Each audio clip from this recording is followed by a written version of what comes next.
Hi, everybody, and welcome back to the Positively Disney podcast. I'm Kimberly Bouchard, the author of the Positively Disney book series and your host for the Positively Disney podcast. I am so excited to see you guys again, and welcome to my Facebook folks out there watching live, my YouTube folks live, and everybody else out there that can join me this evening. I have got such a fabulous show tonight, and I'm so excited to share this special guest with you. Before I go on, I want to just thank my sponsor, Michelle McCune, over at Years of Experience. If you want a super vacation and texting privileges with her throughout your time, give her a shout at MMCKEOWN at themouseexperts.com. Tell her I sent you and she will take care of you. My gosh, you guys, there's so much that's been going on this summer, of course, in everybody's lives. And I feel so grateful that I can share with you some of the positive things in this world this evening. And I want to let you know that we are going to have a wee bit of a contest after I have finished interviewing my guest. And the way it's going to work is I'd like you guys to subscribe to my YouTube channel and make a comment tonight. If you put a comment, your name will be entered for the following things. I've actually got 4 different prizes that I'm giving away. And next week's show, I will let everyone know who won them. And I'm going to show you right now. I'm going to take a moment just to show you. So one of the things that I'm giving away is a really lovely backpack, and it's got of course 3 versions of Mickey, and that is going to be one of the giveaways. Another giveaway that I thought of course would be fun is the little orange guy. I just fell in love with this guy, and all these things have come from the different Disney parks, Walt Disney World and Downtown Disney in California. And this little guy hooks onto something that you can, on your shelf or a bookcase or whatever. And he's so adorable. So that's another thing I'm giving away. And I also was speaking with somebody today who is starting to read my books. And I thought, you know what? It's been a while since I've given a book away, and I'm going to personalize this book to whomever wins this book and send it to. That is book 1, the very first of the Disney series. And the final thing, I don't know about you, but because I don't live near the parks, I thought I would pick up some Disney candy. So I've got from Goofy's Candy Company some character gummies, and they're really fun. They're really sweet. No pun intended, but you've got some Mickeys, you've got just a variety of little characters in the bag. So that will be also a prize that I will be giving away, a draw. So all you have to do, as I said, subscribe to my YouTube channel, leave a comment, and then it's all good. All right. So some of you guys have been looking at some of my Facebook things, and you may have noticed I've been doing a lot of Disney kind of things. And, I just got back from Los Angeles on Sunday and had the very good fortune to be shown around by my friend Donna. And we got the opportunity to go to Walt Disney's gravesite. Now, I'll tell you, it was nothing that I expected. I don't know what I expected, actually, but it was a beautiful little, I guess you could say, it was gated. The gate was open for his little area. And he and Lillian, their daughter Sharon, and her first husband, they were there in the family plot, if you would, and they were surrounded by magnolia trees and beautiful flower beds. There was a bench just to sit there. It was very quiet, very not what I would have thought for such a big name, but Walt, he was a family man. His legacy is larger than life itself. So in some regards, that doesn't entirely surprise me that he had this little plot there that you could just sit and take a moment. And I'll tell you, that was a pretty emotional experience. And I was very fortunate to be able to see and touch his plaque where he is resting. If you ever have a chance to go, he's at Forest Lawn in Glendale. There's 2 Forest Lawn cemeteries, and he's at the one in Glendale. So I just feel very privileged that I was able to see him and take a little moment with him on Sunday. So guys, I don't know if you are a Disney Plus person, but they just came out with something really fun, I think. So we're all kind of missing our friends, and so as a matter of fact, the theme of this year is friendship and friends, and how we have found friends through Disney, and who are our friends sort of through osmosis, with Disney, of course, being the common thread. And what they've come up with, it's called Group Watch. And on your Disney Plus, you all have to be Disney Plus subscribers. But which is really cool is if you go on to the icon that looks like 3 little people together in a circle, you can press on that, invite 6 other people to join you, and you guys can watch the same movie at the same time wherever you are in the world. And you can pause it if you guys want to do a bathroom break, or you can rewind it, go to that, or look at the scene again. You can fast forward it. You can just play the movie or program at the same time and participate in it, which I think is so important to be able to do that with each other. So I just thought I'd tell you that they just actually came out with that as well. So I cannot wait to introduce to you the lovely Daniel Ross. We're going to get him on the line right now.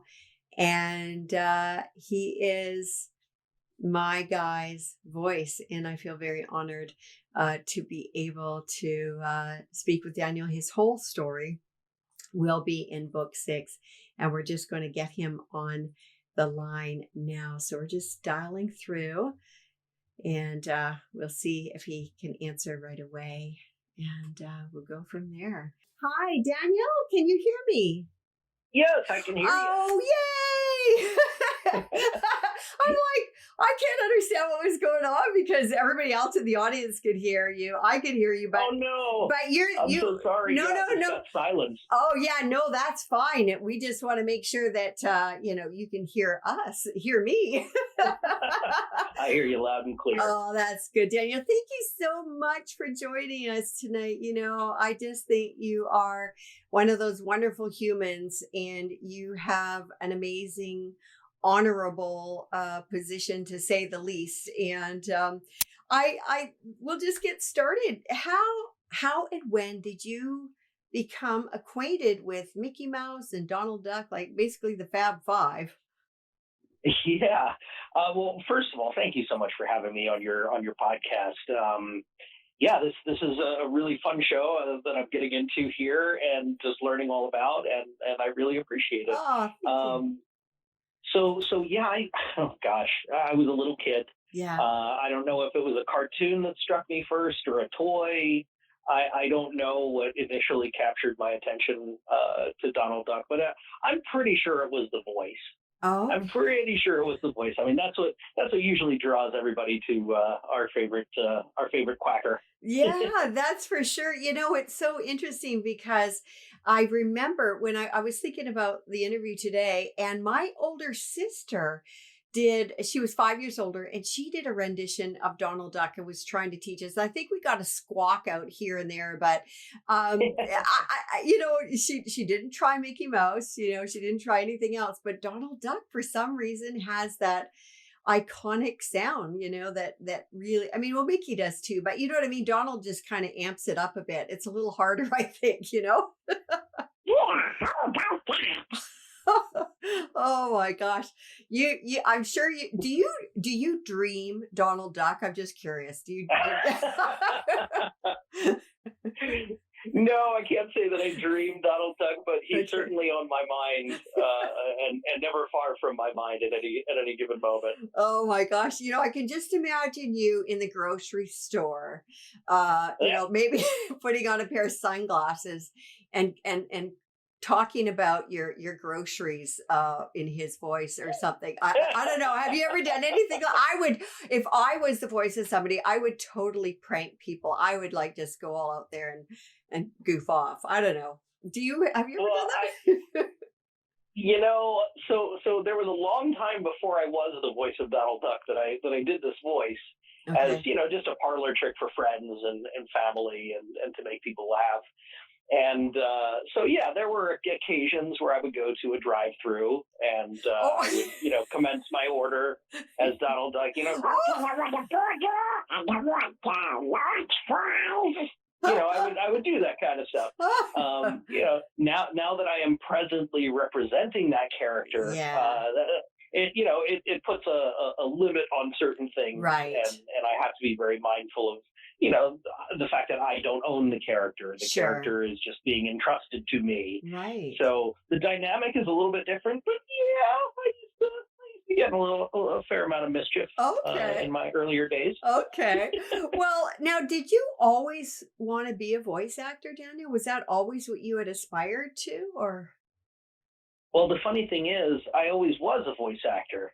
I just didn't realize it until much later in life. Okay. Um, I am an on-camera actor. I'm just an actor, so to speak, and I've Okay. kind of just fallen into voice acting. I would say probably in my late teens. I mean, I've always loved cartoons. I've been mesmerized by interesting voices, and I would Okay. mimic my teachers and friends Oh, and cartoon characters all the time, and I would get myself in such wonderful trouble. yeah. And it wasn't until my mid-teens, I think, that I realized that that was a vocation. Hmm. That I separated. Oh, these voices are more than just these characters. There are actors behind these, characters, bringing them to life, and they're Right. acting and they're getting paid for it. Oh my goodness, Yeah. how fascinating! Yeah. Um, so I was, an actor on the East Coast, working between the DC and Baltimore market, and I started producing my own films so that I could act in them, and then I started writing so that I could produce so that I could act, Wow. and it just wasn't voiceover hadn't really presented itself until the Transformers movie came out in 2007. I Mm. am a huge Transformers fan, and I campaigned to get an audition for this movie, and it was quite a crazy experience. I got my audition. I was so excited by it, Yeah. and eventually I got the role for the video games, and I got Ah. to go to conventions and meet some of the other voice actors and hear some of their stories, and I just Ah. realized I found my tribe. Ah. These are my people. I love Yeah. voice actors. They're just Ah. like me. Yeah. Yeah. So I've always been a voice actor. I just didn't realize it until much later on. That makes sense that you say that because it's not like you just it's not like you just all of a sudden have the talent to do it. You always had the talent, but you just didn't know it, right? It was being applied in different places. I mean, Yeah. look, I'm trained professionally. I've taken many classes.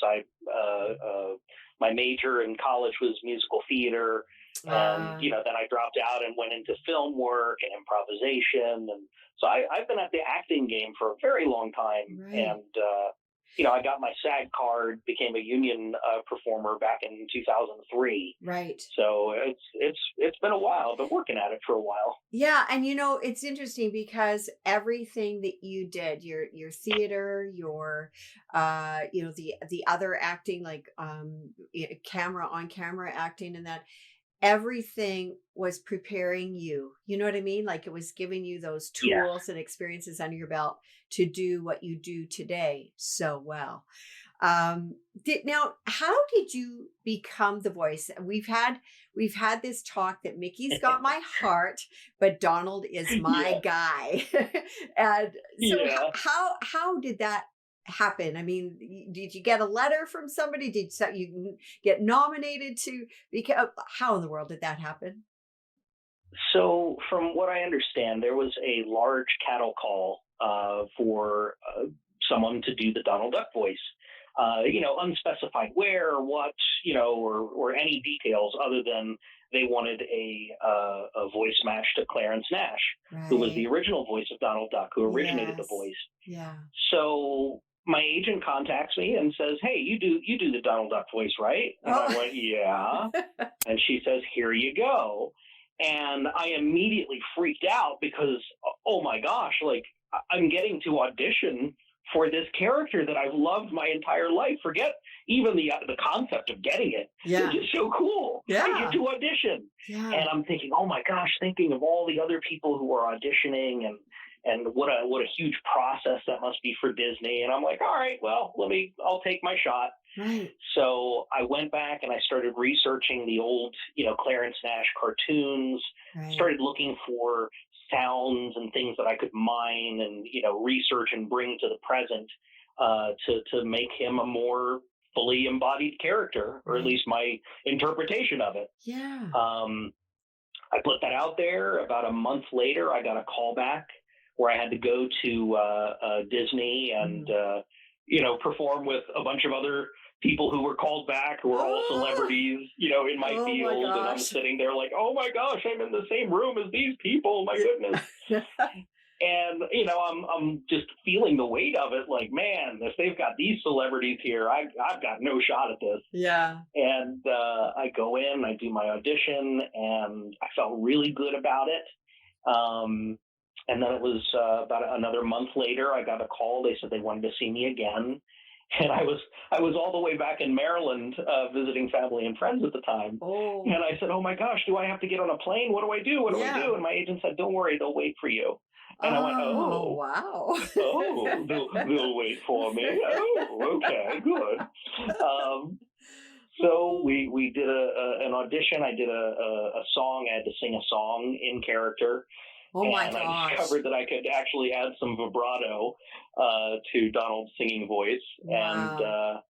it Wow. was like a week later, I got the call that I got it. And that was 5 years ago. Oh, that just, you know what? That still just gives me chills when you said that, because I think about, doing the voice is one thing. Singing with the voice is absolutely out of this world, so kudos to you, because I am positive. I mean, singing for anybody can be a challenge, and it is a talent. But I mean, combining those Yes. two is like unbelievable. That's so great. I'm so happy for It's you. a challenge, and it's an honor. Believe Yeah. me. Oh, Anytime I get to go into the studio and represent this character is just a dream come true. ah, Legit, bona fide Disney magic, ah, and I feel the weight and the responsibility of it, and I yeah, always try to do my best. that's So yeah, fantastic. it's a joy, and it's hard work. Yeah. Oh, absolutely. I know it's not like you just go in there and just start talking, because any voice actor, let alone a character voice actor, who, there's those little nuances, and you have to maybe put your tone up, or you have to put it down a little bit more. You know what I mean? There's so much to it. That's right. Yeah. Yeah. So Uh, sometimes it's just understanding the mechanics of the show, where the humor is, where the serious moments need to be. You right. kind of get a sense of it once you've been doing a show for a while, Yeah. what the beats are, and you can anticipate it. And there was absolutely a moment of catharsis that I stopped being me in the studio trying to do this voice, Right. and it was just Donald coming out and speaking into the microphone. I had a moment where I went, whoa, okay. You became him. He totally took over That's you. right. Oh my gosh. That A Disney legend speaking right through me. I know, you live. Donald lives. And what does he have to say?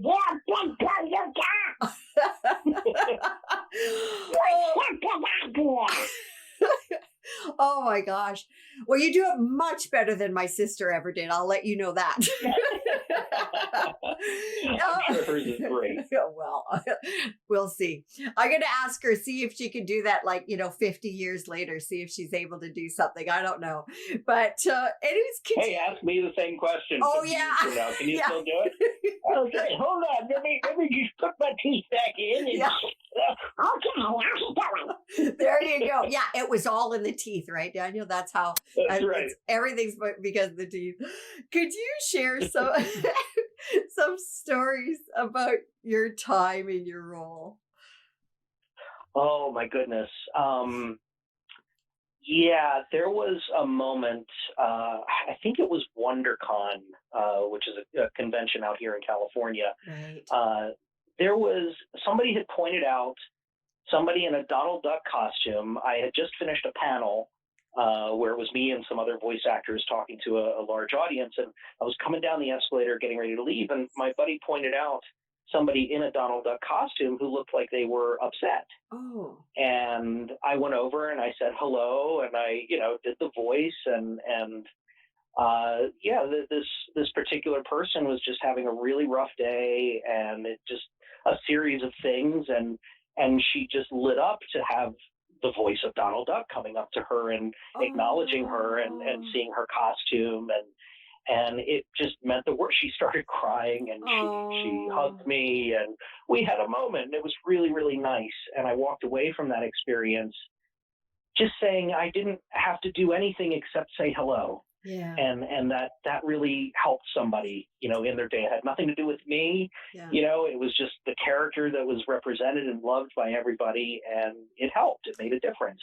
Yeah. So that was something that was really special to me. Yeah, And wow. anytime I go and I meet people in person, I relish those opportunities to be a good representative of the character, but also to share these stories and to see how it's defined them, how this thing that we all love has equally defined each other. Yeah, that is really actually profound, to be honest with you, to be able to, I think, to be able to make a difference just in doing something so small in your, for you, but it's big, so large for other people. I think that would be quite sobering to have that kind of the power and position to do that. And I don't mean power in a negative sense. I mean in a very much a positive sense, to be able to make that difference, just a moment in time. Like, that's really just a drop in the ocean, but you can do it in such a very easy yet profound way. It just takes a moment of kindness. Yeah. Every day. Yeah. And for me, I've been put in such a wonderful position where the things I do reciprocally give me joy. Yeah. And so if I can transmit that out into the universe and do good with it, wield my power for good, then I feel good about what I'm doing. I would say, in terms of other things that happened during my time, I got to work and learn under my voice director, Kelly Ward, who was actually in the movie Grease. I'm forgetting off the top of my head which character he played, but he is a prolific voice director and has worked with everybody in this town. Okay. And has been such a wonderful mentor for me, going in every day and just doing our work and getting to collaborate on a creative level with somebody who is so well connected and so ingrained in this work that we all do. It's been such an honor and a privilege to be able to work with him and just learn with him over the years. And of course, from my peers and my colleagues, Bill Farmer, who plays Goofy, is just an incredibly warm and wonderful human being. Brett Iwan, who plays Mickey Mouse, so intelligent and seriously, again, a incredibly warm and kind individual. Yeah. So, like, the people that I get to work with, that has been one of the greatest things I can point out from this whole experience. I mean, someday I'll get out and I'll meet more fans, in person. Right.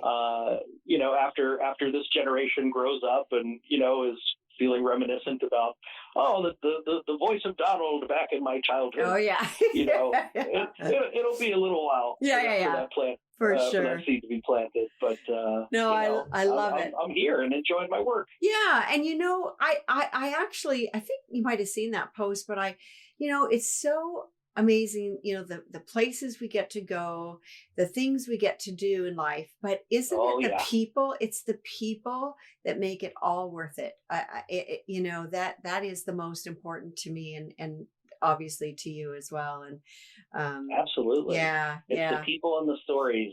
Yeah. Oh my gosh. That you have to remember. Yeah. And you know what? I can just imagine you three together, because I know Bill and I know Brett as well. And I'm thinking, oh my gosh, you guys the party would never end. Let's put it that way. You three were not all together with Tress McNeil and Jim Cummings and April Mitchell. Yeah. Exactly. Caitlin Robrock, the whole cast. Yeah. Oh my goodness. Daniel, when through your time as the voice, is there anything that surprised you? I know you mentioned about the kind of becoming Donald through your work when you're working, but I was just wondering if that was your aha moment, if that was a big surprise, or if there was something else that had surprised you at all. I think. So transitioning back to what I was saying about it being a parlor trick for my friends growing up, it's so different when you're doing something to entertain somebody and when you get in front of a microphone to record it, because you start hearing all the imperfections. You start hearing all the extra noises that come out of your sinuses, that click out of your ears, or, the sounds your mouth makes, or whatever the case may be.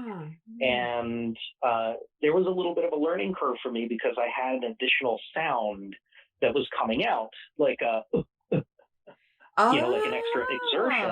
Okay. And I had to figure out how to curb that because they said, hey, this is coming through, you got to curb it.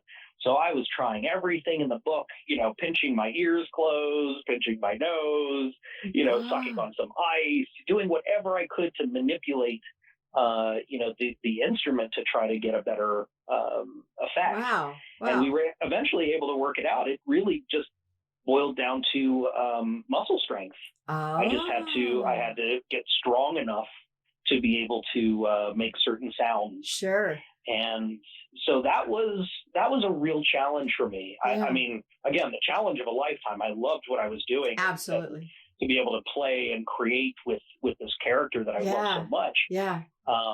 But it was a challenge. Wow. It was a genuine challenge, and I didn't want to fail. Yeah. I refused to fail. Yeah. I have my face mask from Apollo, from the Apollo 13. Failure is not an option. And, and actually I put it on upside down accidentally at Downtown Disney. So that was a complete fail there. But, I think when you said about the strength, I'm thinking, it's not just like a little minute that you speak. You are in the session for a while, and you have to be strong, and you have to still breathe, I think I break a sweat every single time I go. Oh, I bet. I'm just curious. Every single time. Before I do the podcast, I'm always drinking a ton of water.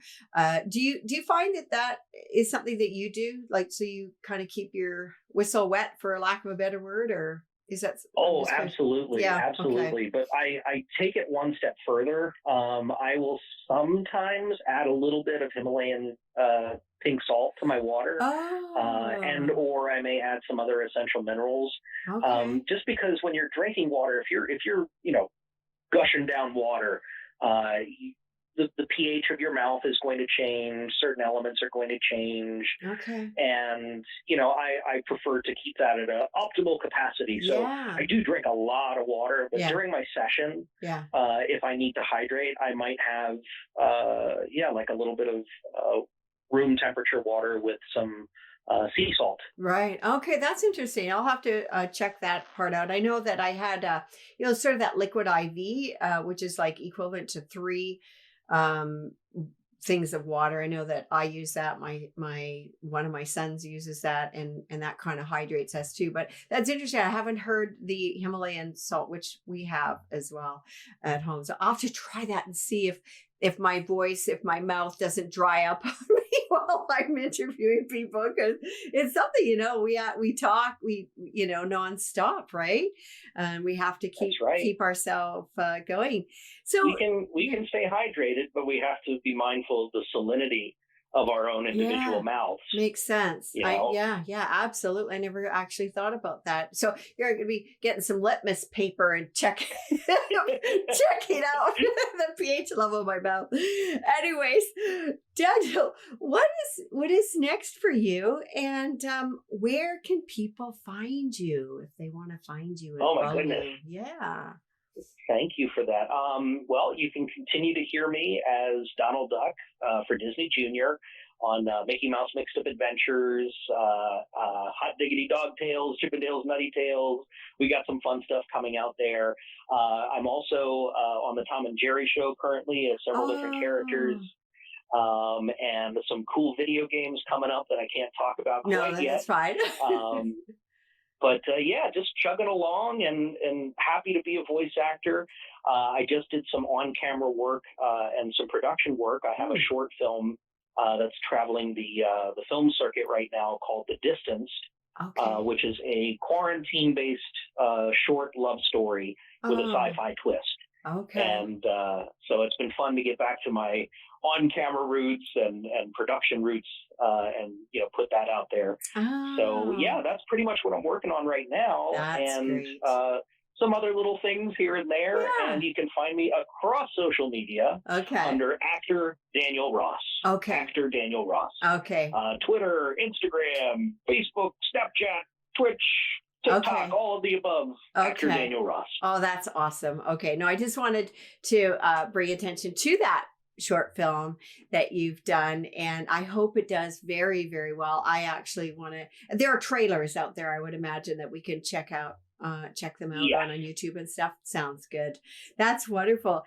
Daniel, I have to ask, because I know you have become the voice and it really embodies you, and I think it couldn't have been to a happier, fun person than you. I honestly, there has to be some part of Donald in you, because I can't imagine somebody else doing it, to be honest with you.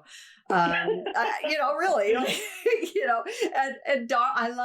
I am such a huge Donald fan. And if you take a look at my background, you can see I've got a massive Donald.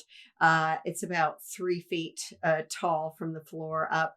And I've got Donald. Oh my goodness. Yeah. And I've actually got a head that changes. Like, I've got 2 different heads for it. I've got the happy Donald. You'll see when you see the show.